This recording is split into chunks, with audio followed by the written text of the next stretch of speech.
নমস্কাৰ প্ৰিয় দৰ্শক, আজি আমি এই ষ্টুডিঅ'ৰ মজিয়ালৈ লৈ আনিছোঁ কেইগৰাকীমান কিশোৰ যুৱক যুৱতী। আজি আপোনালোকৰ আগত এওঁলোকৰ আমি প্ৰতিভা প্ৰদৰ্শন কৰিম। তাৰ আগতে আমি প্ৰতিজন কিশোৰ কিশোৰীৰ লগত আমি চিনাকি হৈ লৈছোঁ। এফালৰ পৰা কৈ যোৱা, তোমাৰ নাম? নমস্কাৰ, মোৰ নাম শ্ৰীমতী জ্ঞানশ্ৰী বৰা। হয়, জ্ঞানশ্ৰী বৰা, কি পঢ়ি আছা তুমি? মই এবাৰ 10ম শ্ৰেণীলৈ পাইছোঁ। কোন স্কুল? সাধনী জাতীয় বিদ্যালয়। সাধনী জাতীয় বিদ্যালয়।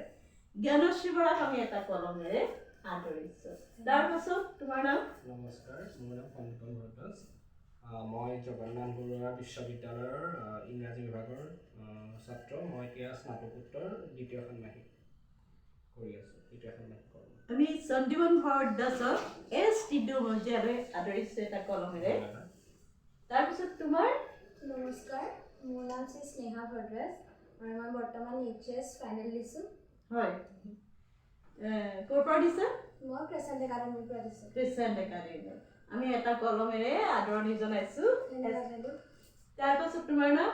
নমস্কাৰ, মোৰ নাম সুনয়না ভৰদ্বাজ। মই জগন্নাথ বৰুৱা বিশ্ববিদ্যালয়ৰ পৰিসংখ্যা বিজ্ঞান বিভাগৰ ছাত্ৰী। বৰ্তমান মই স্নাতক 4ৰ্থ ষান্মাসিক। আমি এটা কলমেৰে আদৰিছোঁ সুনয়না ভৰদ্বাজক।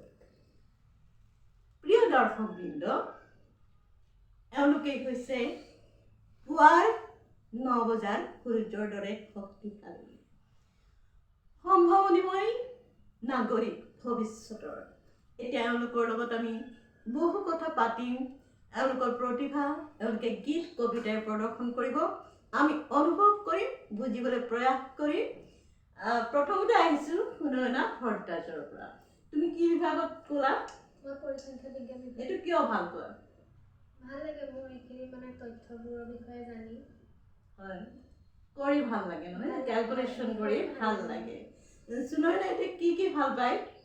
মই গান গাই ভাল পাওঁ আৰু ছবি আঁকো কেতিয়াবা। ছবি আঁকি ভাল পায়। সুনয়নাই ধুনীয়া ছবি আঁকে। এইখিনিতে কওঁ, সুনয়নাই সাধনী জাতীয় বিদ্যালয়ত পঢ়ি থাকোঁতে এটা বঁটা লাভ কৰিছিলে। বঁটাটো কোৱাচোন, ডাঙৰ কিবা। বীৰাংগনা সতী সাধনী বঁটা। এই বঁটাটো কিয় দিয়া হয়? এখন স্কুলৰ যোনজন শ্ৰেষ্ঠ হয়, যিগৰাকী ছাত্ৰ বা ছাত্ৰী শ্ৰেষ্ঠ হয় আৰু তেওঁক বীৰাংগনা সতী সাধনী বঁটা প্ৰদান কৰে। সুনয়না ভৰদ্বাজে এই বঁটা লাভ কৰিবলৈ সক্ষম হৈছিলে। এতিয়া আমি প্ৰথমতে সুনয়নাৰ পৰা আহিম যে সুনয়না ভৰদ্বাজে আজি জয়ন্ত হাজৰিকাৰ গীত গাব, নহয় জানো? আহকচোন প্ৰিয় শ্ৰোতা বন্ধু, দৰ্শকবৃন্দ, আমি সুনয়নাৰ কণ্ঠৰ জয়ন্ত হাজৰিকাৰ এটি গীত শুনো। গধূলি আহিল তৰা জিলিকিল এধানি নিয়ৰৰ গধূলি গোপালে উজলি উঠিল জোনৰে পানছৈ ঘাটতে চাপিল চিকুনে চেনেহত তোমাৰে কাষলে মনটি উৰিল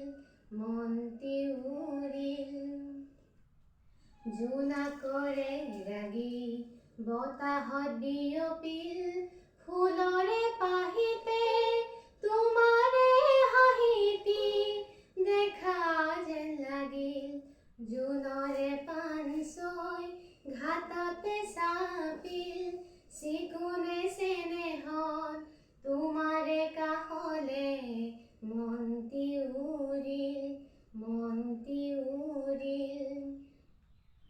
ৰিণিকি তোমাৰে মাতি দূৰণি সৰকি ৰাতিৰে বাহিতে শুনা যেন লাগিল মনৰে লিহিৰি বনৰে সুহুৰি তোমাকে ধিয়াই বুজনীয়া গছি উৰাজে মাৰিল গধূলি আহিল তৰা জিলিকিল এধানি নিয়ৰৰ গধূলি গোপালে উজলি উঠিল। ধন্যবাদ। সুন্দৰ, বৰ সুন্দৰ কণ্ঠ। আমি ধন্যবাদ জনাইছোঁ সুনয়না ভৰদ্বাজক। আমি এফালৰ পৰা আহি থাকিম। এতিয়া আছে স্নেহা ভৰদ্বাজ। তুমি ভূপেন হাজৰিকাৰ গীত গালা নহয় জানো? কোৱাচোন। আচলতে ভূপেন হাজৰিকাৰ গীত বুলি ক'লে সকলো গীতেই প্ৰিয়, কিন্তু মোৰ সকলোতকৈ প্ৰিয় যিটো গীত সেই গাবলৈ লৈছোঁ। কোৱা। মোৰ মৰমে মৰম বিচাৰি যায় যায়, মোৰ মৰমে মৰম বিচাৰি যায়, বাৰিষাৰ কেঁচা বানে মোৰে কাৰণে আনে, নতুনৰে বৰে লৈ যুগৰ বতৰালৈ, মোৰ মৰমে মৰম বিচাৰি যায় যায়, মোৰ মৰমে মৰম বিচাৰি যায়, অকলশৰীয়া পথেদি মই কত বিঘিনি ভাঙি,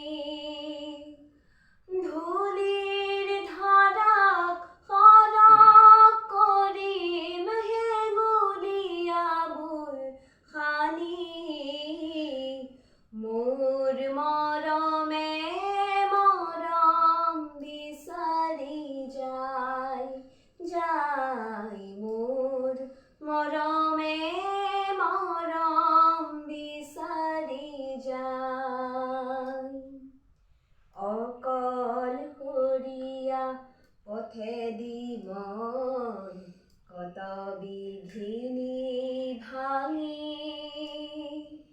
ধূলিৰ ধাৰাক সৰক কৰিম হেঙুলীয়াবোৰ সানি, মোৰ মৰমে মৰম বিচাৰি যায় যায়, মোৰ মৰমে মৰম বিচাৰি যায়, মোৰ আকাশত পুৱাৰ তৃপ্তি নোপোৱা বেদনা নাই, মোৰ আকাশত পুৱাৰ তৃপ্তি নোপোৱা বেদনা নাই, মোৰ মৰমৰ পাৰ ভাঙি আজি কিহৰ ধুমুহা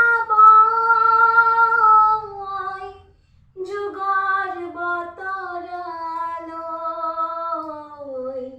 মোৰ মৰমে মৰম বিচাৰি যায় যায়, মোৰ মৰমে মৰম বিচাৰি যায়। বৰ সুন্দৰ। ইয়াৰ পিছত আমি চণ্ডীবন ভৰদ্বাজৰ কাষলৈ আহিম।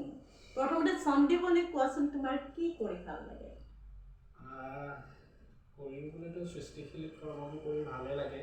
মই কেতিয়াবা কবিতা লিখোঁ, আজৰি সময়ত প্ৰবন্ধ দুই এটা লিখিবলৈ চেষ্টা কৰোঁ, বা কেতিয়াবা চুটিগল্পও লিখিবলৈ চেষ্টা কৰোঁ, আৰু মই নাটক কৰি ভাল পাওঁ, লগতে গান গাই ভাল পাওঁ আজৰি সময়ত।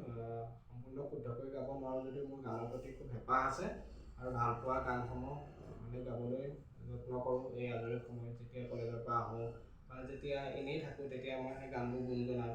তেনেকৈ মই আজৰি সময়ত আচলতে সৃষ্টিশীল কামত ব্যস্ত থাকি ভাল পাওঁ। আৰু চণ্ডীবন ভৰদ্বাজ এজন ভাল অভিনেতা, তেওঁ কেইবাখনো নাটক কৰিছে। কওকচোন।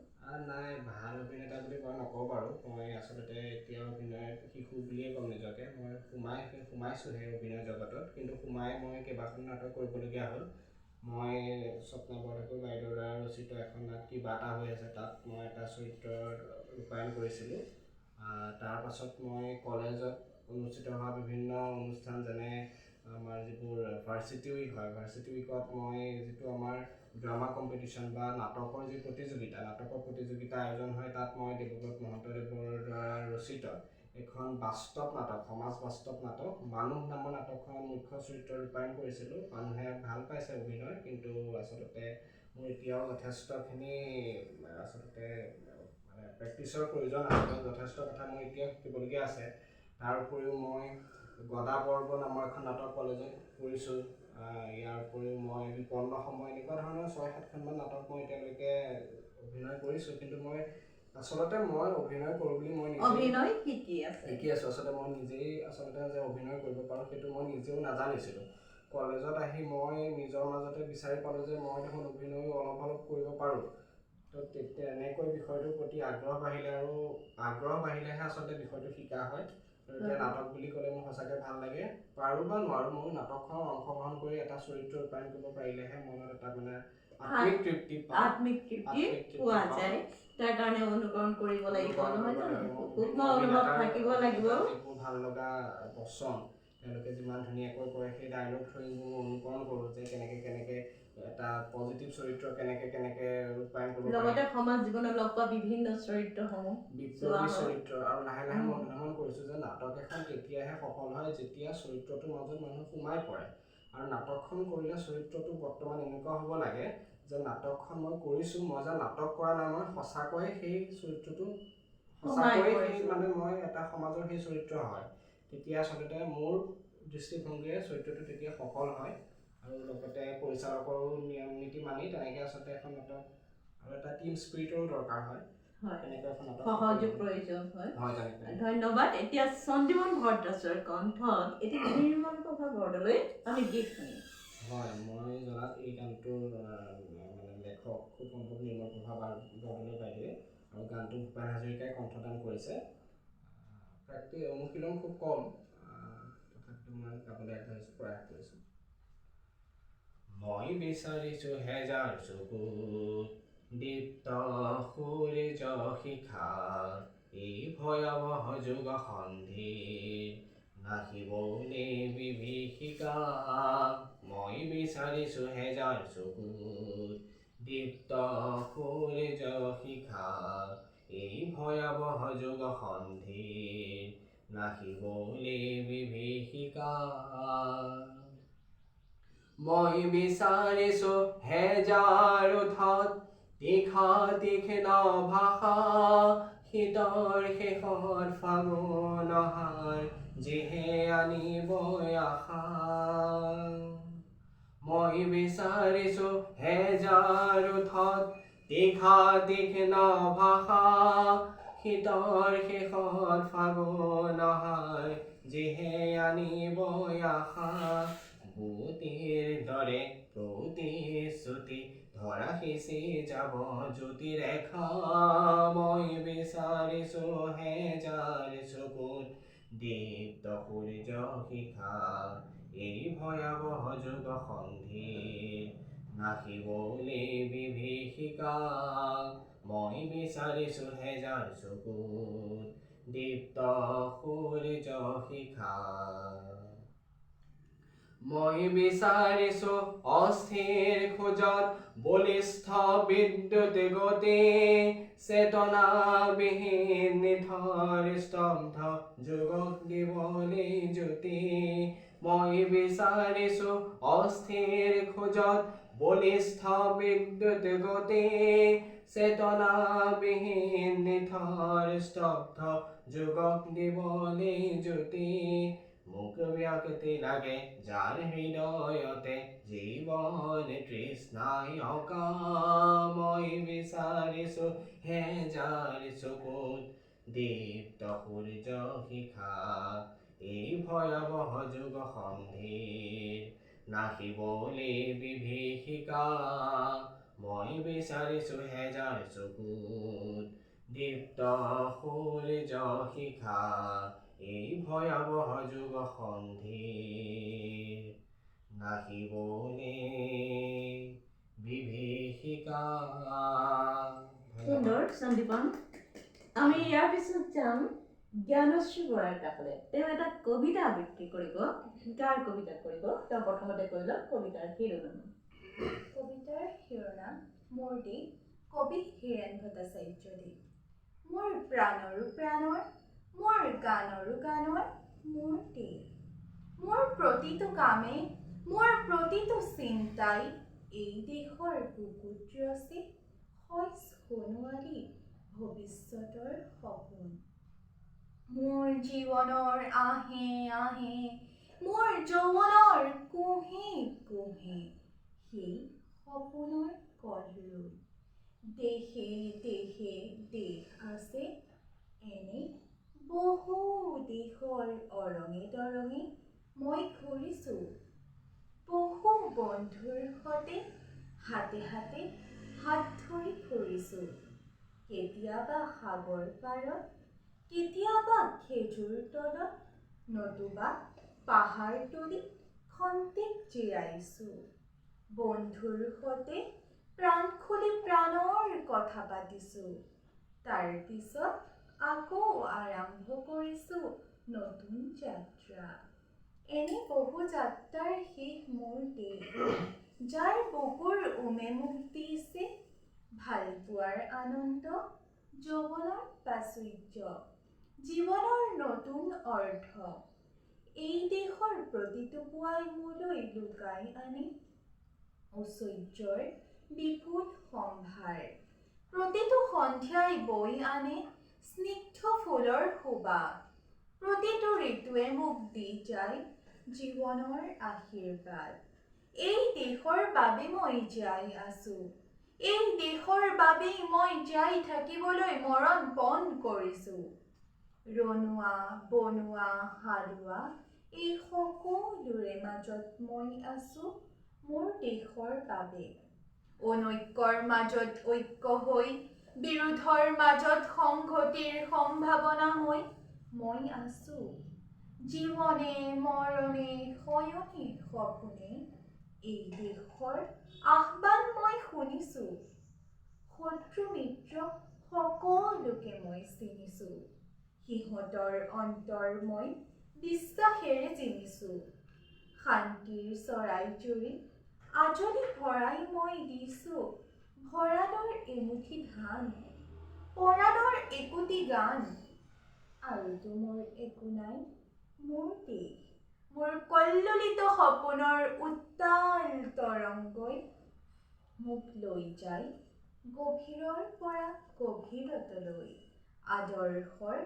কঠিন পৰ্বত ধামলৈ সুন্দৰ জ্ঞানশ্ৰী বৰা এতিয়া জ্ঞানশ্ৰী বৰাক মই এটা প্ৰশ্ন সুধিম যে তেওঁ কি ভাল পায় মই কবিতা আবৃত্তি কৰি ভাল পাওঁ আৰু কবিতা লিখিবলৈ চেষ্টা কৰোঁ আৰু যিকোনো তৰ্ক প্ৰতিযোগিতাত বা বক্তৃতা প্ৰতিযোগিতাত অংশগ্ৰহণ কৰি তুমি সেইমতে বহুত পুৰস্কাৰ পাইছা নহয় জানো এতিয়ালৈকে বক্তৃতা প্ৰতিযোগিতা বা তৰ্ক প্ৰতিযোগিতা এতিয়া তুমি কোৱাচোন তুমি গাঁৱৰ ছোৱালী নহয় জানো তুমি পঢ়িবলৈ গৈছা চহৰত তোমাৰ গাঁও ভাল লাগে নে চহৰ ভাল লাগে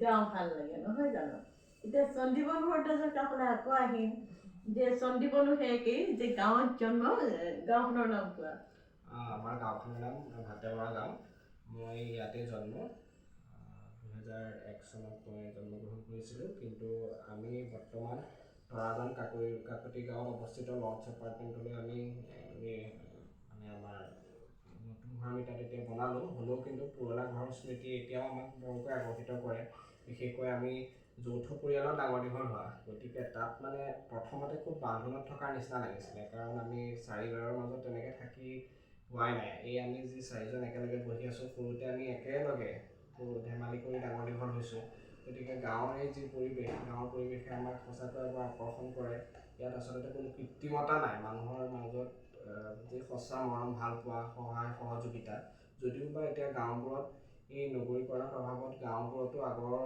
যি মৰম চেনেহ সেইটো কমি আহিছে তথাপিতো আমাৰ গাঁওখনত সেয়া আছে খুব মিলা প্ৰীতি আমাৰ গাঁৱত কোনো ধৰণৰ খেল নাই জাতি ধৰ্ম সকলোৱে একেটা নামঘৰলৈকে যায় সেই দৃশ্যটো চাই খুব ভাল লাগে জাত পাতৰ ভেদাভেদ নাই আৰু এটাই নামঘৰ এক সাম্যতা আমাৰ এই অঞ্চলত বিৰাজ কৰিছে আৰু সেইটো মই গৌৰৱেৰে ক'ব পাৰোঁ যে ভাতেমৰা গাঁৱৰ মাজত সেই সাম্যতাটো এতিয়াও বৰ্তি আছে। ধন্যবাদ। আমি স্নেহাৰ ওচৰলৈ আহিছোঁ। তেওঁ গাঁৱত জন্ম হৈছে, ভাতৰমাৰ গাঁৱতে, আৰু চহৰত পঢ়িছে ক্ৰেচেণ্ট একাডেমি। তোমাৰ ভাতৰমাৰ গাঁও ভাল লাগে নে নাই চহৰ ভাল লাগে? গাঁৱে ভাল লাগে। ভাল পোৱাৰ কাৰণ কেইটামান কোৱাচোন তুমি। ভাল পোৱাৰ কাৰণ বুলি ক'লে আচলতে দাদাই কোৱাৰ দৰেই যে মানে সৰুৰে পৰা আমি যৌথ পৰিয়ালতে ডাঙৰ হয়। তাৰপাছত দেউতাই ঘৰ বনালে হয়, কিন্তু আমি ওচৰ চুবুৰীয়া সেই সকলো মানুহৰ লগতে মিলি ধুলি খেলি মানে একেলগে ডাঙৰ হয়। বালি ধেমালি খেলি সৰুতে ভাওনা কৰোঁ, ৰাস কৰোঁ। আমি আচলতে আমাৰ খেলবিলাক অলপ বেলেগ ধৰণৰ দেই। আমাৰ এনেকুৱা মানে আজিকালি খেলৰ দৰে আমাৰ খেল নাছিলে আচলতে। এই COVID-19 পিছৰ পৰাহে আমাৰ ফোনৰ লগত আচলতে যোগাযোগটো মানে বেছি হৈছে। এনেই আমি বালি ধেমালি খেলি মানে সেই তেনেকৈ ডাঙৰ হোৱা ল'ৰা ছোৱালী আচলতে। সেইকাৰণে গাঁৱৰ প্ৰতি আমাৰ আকৰ্ষণটো বেছি নহয় জানো? গাঁৱৰ জীয়ৰী মই সপোন সুন্দৰী, গাঁৱতে সপোন দেখোঁ, নহয় জানো? এতিয়া আমি সুনয়না ভৰদ্বাজৰ ওচৰলৈ আহিম। তেওঁ ভাতৰমাৰ গাঁৱত জন্ম, বৰ্তমান জগন্নাথ বৰুৱা মহাবিদ্যালয়ত পঢ়িছে। সুনয়না জগন্নাথ বৰুৱা মহাবিদ্যালয়লৈ গৈ কেনেকুৱা লাগিছে? তাৰ লগৰ ছাত্ৰ ছাত্ৰীখিনিক, তাৰ শিক্ষক শিক্ষয়িত্ৰীক কেনেকুৱা লাগিছে গাঁৱৰ পৰা গৈ? ভাল লাগিছে। তেওঁলোকৰ লগত মানে মোৰ নিজৰ ঘৰৰ মানুহৰ দৰে মানে থাকিব পাৰি। বেলেগ অনুভৱ নহয়, মানে ঘৰৰ মই মা দেউতাৰ লগত যিদৰে মই কথা পাতিব পাওঁ, তেওঁলোকৰ ছাৰহঁতৰ লগতো একেদৰে সহযোগিতাটো পাওঁ মানে। বাকী মোৰ লগৰ বন্ধু বান্ধৱীসকলো মানে ভাল, তেওঁলোকৰ মাজত সম্পৰ্কটো আমাৰ। এতিয়া তোমালোক গোটেইকেইজনে এজন এজনকৈ উত্তৰ দিবা, কোনে উত্তৰ দিবা মই নকওঁ, যে বৰ্তমান আমি দেখিছোঁ যে বহুতে কয় নৱপ্ৰজন্ম বিপথে পৰিচালিত হৈছে। কথাটো হয় নে নহয়? আচলতে নৱপ্ৰজন্ম বিপথে পৰিচালিত হৈছে হয়, কিন্তু কিছু কিছু ক্ষেত্ৰত এতিয়া আমাৰ কথাখিনিকে চাবলৈ গ'লে আমি আচলতে মানে যেতিয়াই লগ পাওঁ আমাৰ অন্য কথা মানে বাদ পৰি যায়। আমি গান গালোঁ বা এনেকুৱা বিশিষ্ট এজন ব্যক্তিৰ বিষয়ে কথা পাতিলোঁ বা সৃষ্টিমূলক আচলতে নাটক এখনৰে মানে সংলাপ এটা ক'লোঁ বা তেনেকেই মানে আমাৰ যিবিলাক সৃজনীমূলক কাম, ভাল চিন্তা, সেইখিনি চৰ্চা হৈ যায়। তাৰপিছত সন্দীপন ভৰদ্বাজে কি ক'ব? COVID-19 সময়ত COVID-19 সময়ত যি মানে বিভীষিকাময় পৰিস্থিতিৰ সৃষ্টি হৈছিলে, আৰু এতিয়া লগে লগে যেতিয়া নৱ মাধ্যমসমূহ আমাৰ আহিছে, নিউ মিডিয়া, ছ'চিয়েল মিডিয়াত আমি বেছিকৈ এংগেজ হৈ যোৱাৰ ফলত কিছুমানে সেই বস্তুটোৰ প্ৰতি খুব আসক্তি হৈ গৈছে। তাৰ ফলত আমাৰ কি হৈছে, আমি সৰু ভিডিঅ' চাই বেছি আনন্দ পাওঁ, শ্বৰ্ট ভিডিঅ' চাই আনন্দ পাওঁ। তাৰ ফলত আমাৰ কি হৈছে, এই যে কিতাপ পঢ়াৰ প্ৰতি ল'ৰা ছোৱালীৰ ধাউতিটো কমি গৈছে। কিয় কমি গৈছে? যে সৰু সৰু কিছুমান কথা আজিকালি ইউটিউবত আপলোড কৰা হয় জনপ্ৰিয়তা অৰ্জনৰ বাবে, যিসমূহে কেতিয়াবা কিছুমান কিশোৰী মনত মানে ঋণাত্মক প্ৰভাৱ পেলায় আৰু তেওঁলোকে এখন মানে ইলিউজনেৰী ৱৰ্ল্ডত থাকে। তাৰমানে ভাল ব্যৱহাৰ কৰা নাই। সামাজিক মাধ্যমৰ ভাল ব্যৱহাৰ বহুত আছে। আমি বহুত গ্ৰন্থ তাত পঢ়িব পাৰোঁ, বহুত ভাল ভাল ক্ৰিটিক্স যিবোৰ সমালোচক, তেওঁলোকৰ যদি আমি এটা ইণ্টাৰভিউ চাওঁ। এইখিনি মই এটা কথা কৈছোঁ যে 1 মিনিটৰ ৰিলছ ভিডিঅ' বহুত অৰ্থপূৰ্ণ হ'ব পাৰে। এবাৰ 1 মিনিটৰ এখন চিনেমা চাইছিলোঁ, চিনেমাখনৰ পটভূমি আছিলে জাৰ্মানী। এখন শিলৰ পাহাৰ আছিলে, মানুহে দুখ বেদনাবোৰ সেই দেশত মানুহক নকয়, মানুহক ক'লে কি কয় বাঢ়ি বাঢ়ি গৈ থাকে, নহয় জানো? তেওঁলোকে পাহাৰটোৰ ওচৰলৈ গ'ল, কাৰোবাৰ দুখ হ'ল, কান্দি আহিল, পাহাৰটোৱেও কান্দিলে। পাহাৰটোৰ ওচৰলৈ মন গ'ল, কেতিয়াবা খুব ফূৰ্তি লাগিলে, পাহাৰটোৱেও হাঁহিলে। কিন্তু চিনেমাখন আছিলে 1 মিনিটৰ, নহয় জানো? তেনেকৈ যদি আমি এটা গভীৰ ভাৱ কৰিব পাৰোঁ, নিশ্চয় আমাৰ তেতিয়া 1 মিনিটৰ ৰিলছবিলাকো ভাল হ'ব। আজি তোমালোকে যেনেকৈ ইমান সুন্দৰকৈ আন্তৰিকতাৰ গীতবোৰ পৰিৱেশন কৰিছা এই সময়খিনি, নহয় জানো? এইটো এটা সৃজনীমূলক সময়, খুব ধুনীয়াকৈ কবিতা পৰিৱেশন কৰিছা, তোমালোকৰ মনৰ কথা কৈছা। ঠিক তেনেকৈ আমি যদি ভালদৰে ব্যৱহাৰ কৰোঁ, নহয় জানো বস্তুটো? এতিয়া আৰু গতিকে নৱপ্ৰজন্ম বিপথে পৰিচালিত হোৱা নাই, কিন্তু এছামে মানে ঢৌত উটাই নিছে আচলতে। সময়ৰ কিন্তু এতিয়াও মই দেখিছোঁ বহু নৱপ্ৰজন্মৰ মাজত ইমান বেছি প্ৰতিভা আছে, সেইসমূহ যদি আগবঢ়াই লৈ আহিবলৈ হয়। মই কলেজতে দেখিছোঁ ইমান কিছুমানে কৌতুক কৰিব পাৰে, খুব সুন্দৰ বাঁহী বজাব পাৰে, কীবৰ্ড বজাব পাৰে, অভিনয় কৰিব পাৰে, বা এইবোৰ যিবোৰ ক্ৰাফ্ট ৱৰ্ক বুলি কওঁ, হাতে সজা কাম, ইমান ধুনীয়া ধুনীয়া মানে কৰে যে বহুত মানে প্ৰতিভাশালী নৱপ্ৰজন্ম আমাৰ মাজত জীয়াই আছে। গতিকে তেওঁলোকক যদি সেই প্ৰতিভাসমূহ আমি আগুৱাই নিব পাৰোঁ, নৱপ্ৰজন্ম আছে মানে সমাজখন আছে, ভৱিষ্যত আছে, নহয় জানো? এটা জেনেৰেশ্যনতকৈ নতুন জেনেৰেশ্যনৰ চিন্তাধাৰা সম্পূৰ্ণ বেলেগ হ'ব। নৱকান্ত বৰুৱাই কবিতা এটাত কৈছিলে তেওঁলোকৰ চিন্তাধাৰা মানে এপাহ বকুল ফুল এবাৰেই তুলি ল'লোঁ বুলি কৈছে। অৰ্থাৎ তেওঁৰ যিখিনি চিন্তাধাৰা সদায় সমাজ পৰিৱৰ্তন হ'বই। সমাজ পৰিৱৰ্তন হোৱাটো প্ৰকৃতিৰ নিয়ম। সমাজ আজিৰ সমাজখন আজি 500 বছৰতকৈ সম্পূৰ্ণ বেলেগ হ'ব। কিন্তু আমাৰ যিখিনি প্ৰমূল্য যিখিনি মূল্যবোধ আমি সেইসমূহক জীয়াই ৰাখিবলৈ যত্ন কৰিব। প্ৰিয় দৰ্শকবৃন্দ, আমি অলপ কথা শুনিলোঁ। এতিয়া সমস্যাৰে আমি গীত শুনি সুনয়না বৰদলৈ, স্নেহা বৰদলৈ, সঞ্জীৱন বৰদলৈ আৰু তুমি উঠ মিলাই যাবা। আচলতে বহাগৰ বতৰ বুলি ক'লে নাহৰ কপৌ ফুলবিলাকলৈ মনত পৰে, নহয় জানো? কাৰণে দলিভোজ বাইদেউৰ এটি গীত আমি তিনিটিয়ে গাবলৈ লৈছোঁ।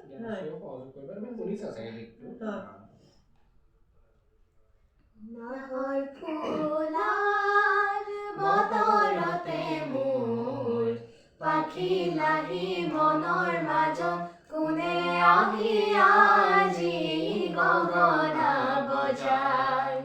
হালধি মাহে সুগন্ধি সনাই চিকুণ কোমল দেহৰ ভাজত কিহে জানো পিলে পিৰাই যায়। নাহৰ ফুলাৰ বতৰতে মোৰ পাখি লাহি মনৰ মাজত কোনে আহি আজি গগনা বজায়। কিনো চেনেহ আছিল বুকুত বনজুয়ে পুৰা দি পুৰে।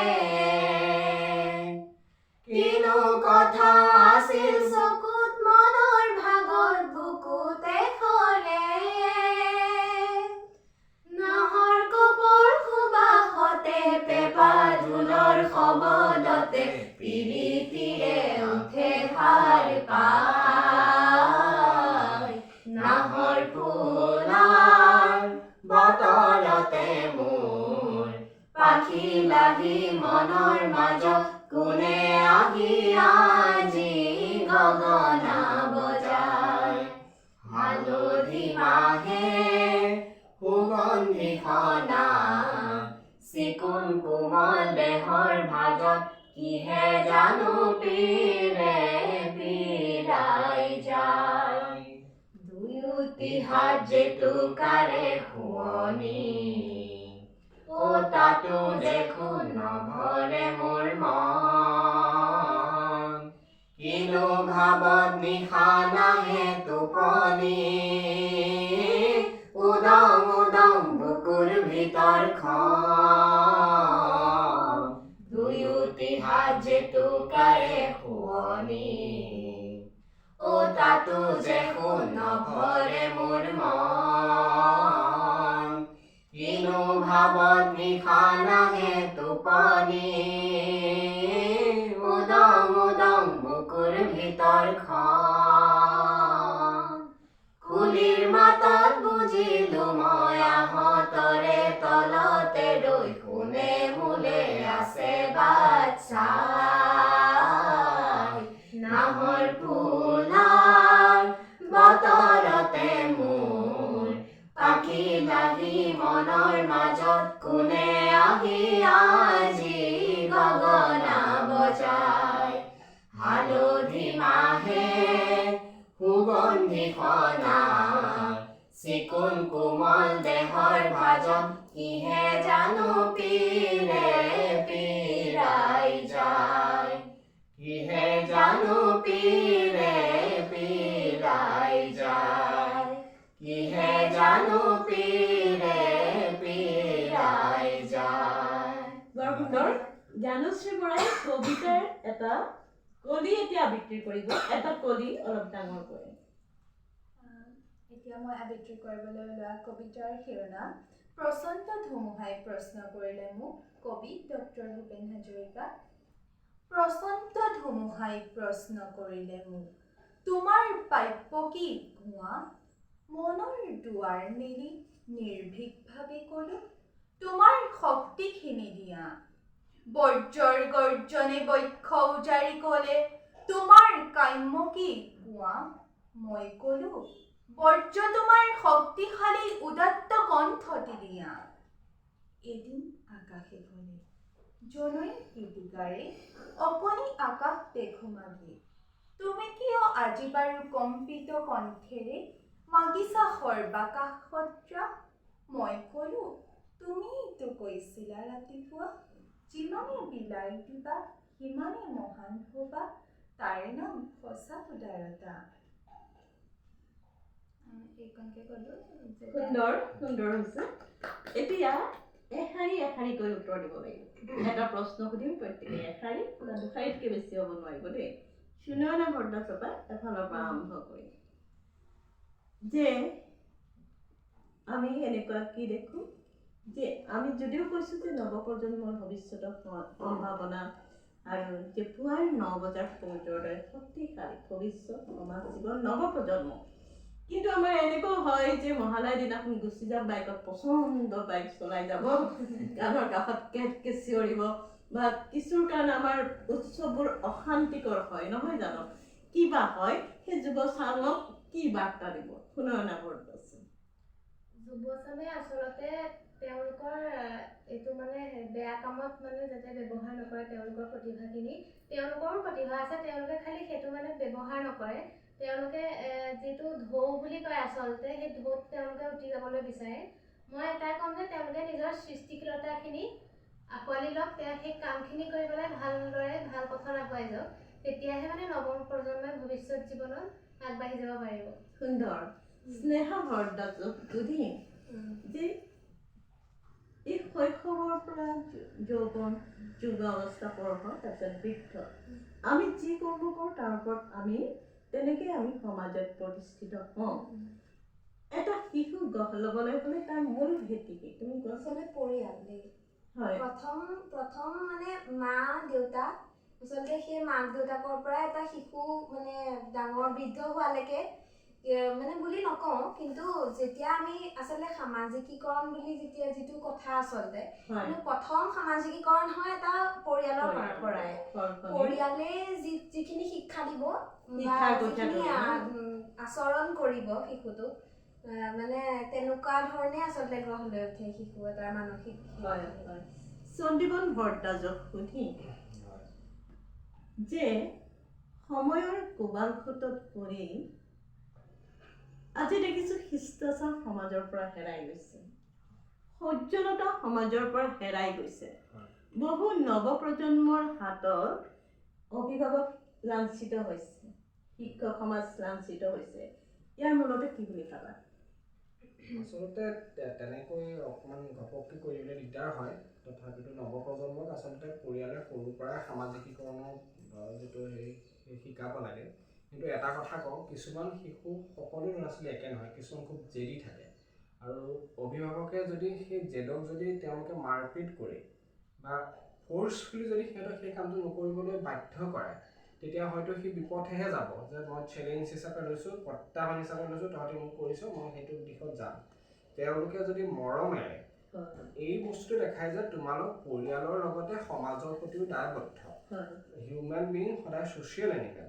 মানুহ অকল চলিটাৰী নহয় ছ'চিয়েল অকলশৰীয়াকৈ কেতিয়াও থাকিব নোৱাৰে গতিকে সমাজৰ প্ৰতি তোমালোকৰ দায়বদ্ধ আৰু তুমি সমাজৰ কাৰণে কিবা কৰিব লাগিব যদি মৰমেৰে সেইটো সময়ত শিশুসকলক বুজায় যদি তেতিয়া মানে কিছুমান অনুশাসনমূলক ব্যৱস্থা লওক যাতে সি বেয়া অভ্যাসখিনি পৰিহাৰ কৰক অভিভাৱকসকল সচেতন হ'ব লাগিব শিক্ষক মহল সচেতন হ'ব লাগিব নতুন নতুন চিন্তাধাৰা আনিব লাগিব যে এই বিপথে পৰিচালিত হোৱা নৱপ্ৰজন্মক আমি কি উপায়েৰে তেওঁলোকক আকৌ সেই তেওঁলোকক বুজিবলৈ প্ৰয়াস কৰিব লাগিব আনিব লাগিব হয় সুন্দৰ জ্ঞানশ্ৰী বৰাৰ ওচৰলৈ যাম জ্ঞানশ্ৰী বৰা মইনা পাৰিজাতত গৈছেনে গৈছিলোঁ যেতিয়া COVID-19 আহিলে তাৰপিছৰ পৰা মানে তেতিয়া যিহেতু নগ'লোঁ আৰু তাৰপিছৰ পৰা মইনা পাৰিজাতৰ ভূমিকা কি বুলি ভাবা মানে শিশুৰ প্ৰতিভা বিকাশত বা সামাজিকীকৰণত মইনা পাৰিজাতক সৰুকৈ কোৱা মানে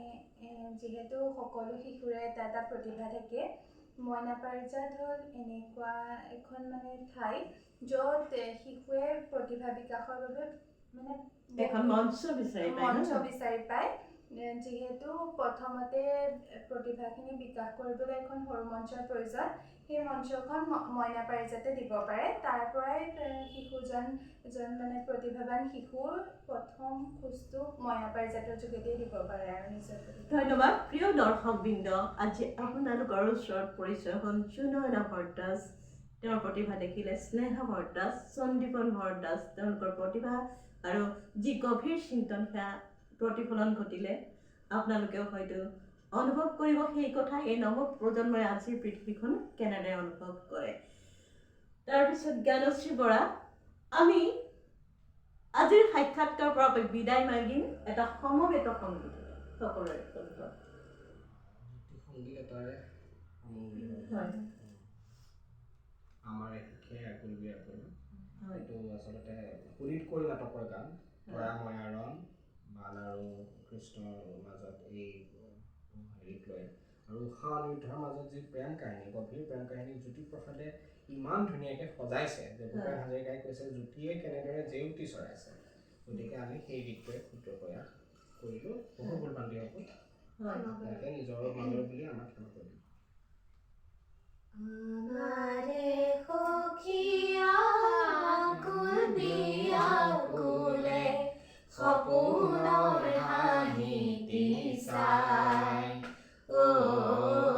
সপোনৰ হাঁহিটি চাই, সপোনত কোঁৱৰে আহুতি আনিলে মতলীয়া সখী খাই, মতলীয়া সখী খাই। আমাৰে সখীয়া আকুল বিয়াকুলে সপোনৰ হাঁহিটি চাই,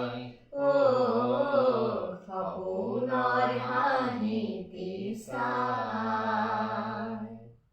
দি থকৰ বাতৰি সপোনত মিলিলে আছিল সখী বাটে চাই, সপোনৰ বাতৰি সপোনত মিলিলে আছিল সখী বাটে চাই। ফাগুনৰ বতাহে গাতে ছাতি মাৰে, গাতে ছাতি মাৰি যায়, গাতে ছাতি মাৰি যায়। আমাৰে সখীয়া আকুল বিয়াকুলে সপোনৰ হাঁহিটি চাই,